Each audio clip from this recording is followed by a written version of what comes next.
Over 60 years ago, we found Americans taking to the streets trying to make sure that all people would be counted as Americans. 400 years ago, the first black slaves came to this country. And while we have passed some laws along the way that have made discrimination illegal, we haven't changed hearts. But it was 60 years ago that people said, we've had enough.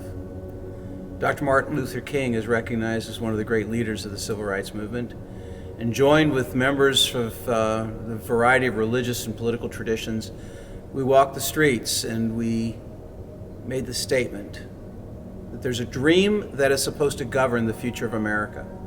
A dream where we could all be treated, counted, valued for our character, not because of the backgrounds or our religions or our colors, our genders, or even our orientations. Dr. King died for that dream. Many have given their lives, careers, to try to make this dream real. And yet now, at the year 2021, this dream is still, as yet, unfulfilled. Racism, bigotry, hatred, they're still rampant. There's still laws proliferating, making it illegal, but hearts haven't yet changed.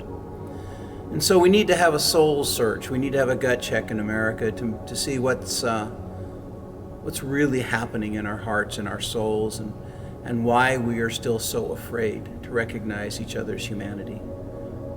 Because the dream can't be made real until we can see human first. In the Torah portion this week, we're talking about the continuation of slavery and the attempts from Moses to come to convince Pharaoh to let God's people go.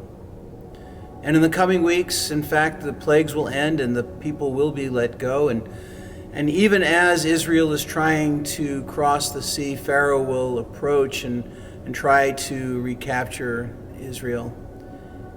And as God will bring the waters that he had parted to allow Israel to go free, to crash over the chariots of Pharaoh, the angels, according to Midrash, the angels will be dancing in heaven saying, God, your people are free, and God will be crying, the Egyptians are my children too.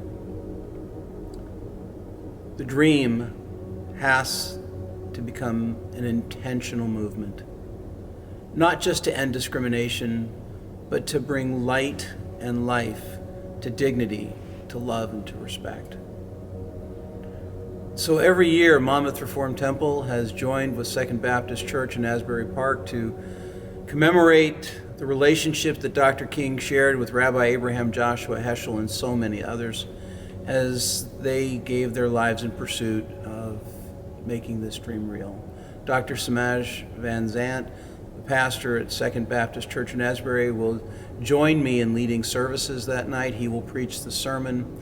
Joining Cantor Clissold and music will be our own Dan Kahn and also John Payne, the music minister from Second Baptist Church.